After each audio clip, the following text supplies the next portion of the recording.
What's going on, everyone? I hope you're having an amazing Monday. It's beautiful outside. I mean, it's really beautiful outside. I love the way the weather is right now. And so with these teachings, as I start to do longer teachings, I still want to have some short little teachings in the middle, right? Just to point out a couple things to help change your mindset, to help wrap around what you actually are and what you're supposed to be and how you're supposed to act and how you're supposed to think too. Because that's one of the most important things is if you don't know how to think it, you don't know how to live it. And most people's thinking is jacked up. It has been taught the wrong way. From birth, you've been taught to think like a slave instead of like a king. You've been taught to think like a prisoner instead of an ambassador. And if you can't think like an ambassador, you can't act like an ambassador. And we're supposed to be ambassadors of Christ. Paul says in 2 Corinthians 5 verse 20, you are ambassadors of Christ. He's talking to us. He's talking to the people. Ambassadors of Christ. Well, do you even really know what an ambassador is? I don't think most people do. I don't think people understand what an ambassador even does. We've heard about it. I'm sure you hear it on the news, but do you really know what the ambassador's role is? And so there's a little teaching that I'm gonna do. I want to describe and explain what an ambassador is and why you wanna start thinking, acting, and living like an ambassador and not like a prisoner, like you've probably been doing for a long time. Let me give you a couple characteristics of an ambassador, all right? The first one is they're appointed by the king. They're not voted in. Second, they're appointed to represent the kingdom. Number 3, they're committed to the state's interest. 4, they embody the nation. 5, they're totally covered by the state. 7, they're totally protected by its government. So they're protected by the kingdom. Number 8, they never become a citizen of the kingdom that they're in. That's important. Because Paul writes later, be in the world, but not of the world. Why was he saying that? Because he's telling you, you're an ambassador of Christ. And an ambassador doesn't become a citizen of the country that it's in. It's only a citizen of the country it represents. So that's important. Number 9, can only be called by the king, right? So only the king can bring them back. Only the king can take their position away. The king gave it. The king can only take it. Nobody else can. Because remember, you're not voted in. So the people can't take it from you. Only the king can take it from you. Number 10, it has access to all the nation's wealth for assignment. Number 11, never speaks his personal position on any issue, only his nation's official position. And number 12, his goal is to influence the territory for his kingdom. Those 12 right there are supposed to describe you. That's what they should be describing. When you hear these 12 characteristics of what a good ambassador is and what their roles are, you should be seeing this in your everyday life. And this should give you peace. And not only give you peace, but give you confidence to go out there and achieve everything. Because you are called an ambassador of Christ. And the reason you're an ambassador is because you represent a kingdom. And when you represent a kingdom, you're an important person. Ambassadors are very important. Think about this. Number 10 has access to all the nation's wealth for assignment. The ambassador does not worry about where his meals are going to come from. They don't worry about rent. They don't worry about how they're going to get places. They don't worry about tomorrow because they know, hey, I got this kingdom behind me. It represents me. It supports me. It takes care of me. And I have access to every single thing that that kingdom has every single day because I've been appointed to this position. The king has put me here. So if the king put me here, the king supplies all my needs. So why is it that we struggle and struggle and struggle and we beg and beg for money for rent and for food and for possessions and for vacations and for all these things? We beg for it. We plead. And we ask God, please, to provide our needs. Please, please, please, please, please. You already have it. You're an ambassador of Christ. You should change your whole mindset. The ambassador doesn't call the king every single day and say, hey, king, I need money for food today. Hey, king, I need money for rent. Hey, king, I need money for my car. Hey, king, I need money for this. I need money for this. I need money for that. The king would get really frustrated because he'd be like, bro, I already gave it to you. You already know you have access to it. So why are you asking me for it? If I put you in this position, I supply all your needs. Don't be calling me asking for it because you have it. And this is what we have. We have access to the kingdom of heaven. And in heaven, I don't remember hearing about poverty. I don't remember hearing about sickness. I don't remember hearing about anxiety, depression, pain. I don't remember hearing about that. At least I don't remember seeing that in the Bible. So, if the kingdom of heaven isn't like that, and you're a representative, you're an ambassador of Christ, who's king in heaven, then why do you walk in that? Why do you let that control your decision making and control who you are?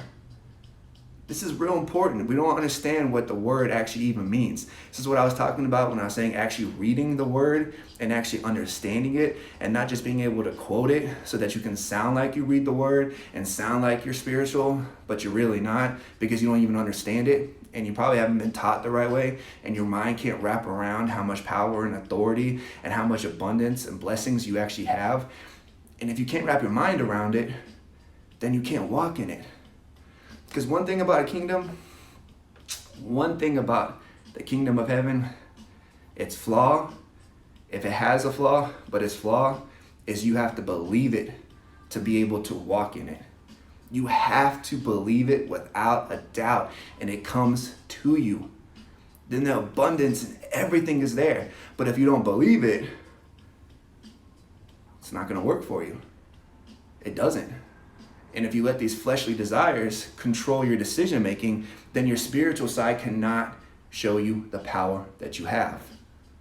So really start thinking about, what's my faith in? What do I actually believe? Am I actually an ambassador of Christ? Or am I a slave of the earth? Because I'm going to guess most people are a slave of the earth instead of ambassador of Christ. And then they wonder why it doesn't work for them. And they wonder why their life is miserable. And they wonder why they're always up and down.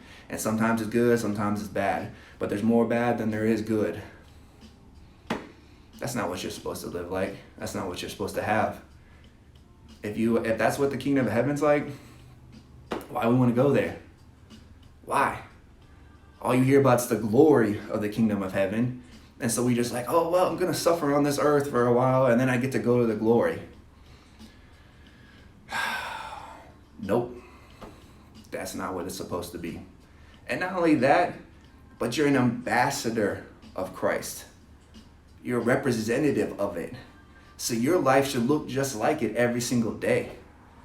It should. But for some reason, it doesn't. So look at a couple more of these characteristics. All right? You're appointed by the king. You embody the nation. You're protected by the government. Protected by the government. So if you're an ambassador of Christ, then who's protecting you? The angels protect you. They fight for you.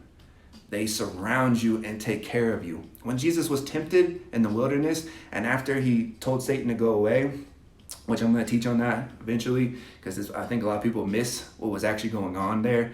They get the easy Christian wrapped around version of what it was, but there's such a deeper meaning to it.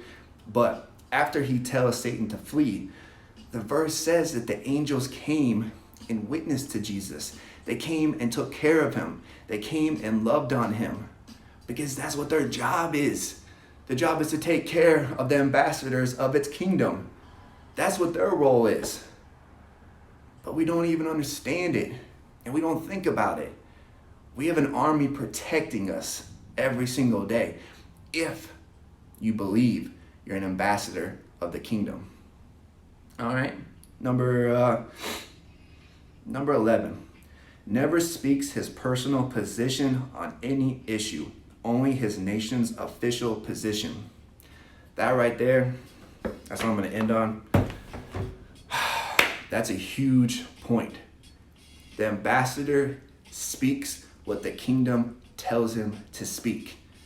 He might have his personal opinion, but when he's answering questions and he's handling stuff in different countries, he speaks what his government's position is.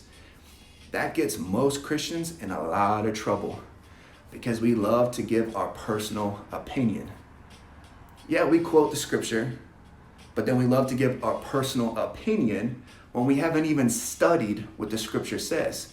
We haven't even studied what the kingdom says. And we're not even really that close to the king. And all of a sudden, we think we should give our personal opinion of what the king is talking about. And that's why you have all these denominations changing the Bible, changing what they stand for, switching their mindsets, saying, oh, well, we have to change this because the scripture's wrong, or the kingdom doesn't really know what it's talking about, or God has changed his mind. Changed his mind, right, on what he says. Only God can change his mind. So these men who say, oh, well, God changed his mind. Okay, let's see some real documentation. I want to see some proof, you know? I want to see some Moses coming down from the mountain stuff right there that God changed his mind and then told you about it. Yeah, I don't think that happened. No. So when people are asking you questions, especially important questions, right? We don't give our personal opinion. We give the answers of what the book says and what God told us. And then if they have a problem with it, take it up with him, not me. I don't change his mind. I'm an ambassador. I speak what the kingdom tells me. And then if you have a problem with it, you speak to the king. And the king can discuss it with you.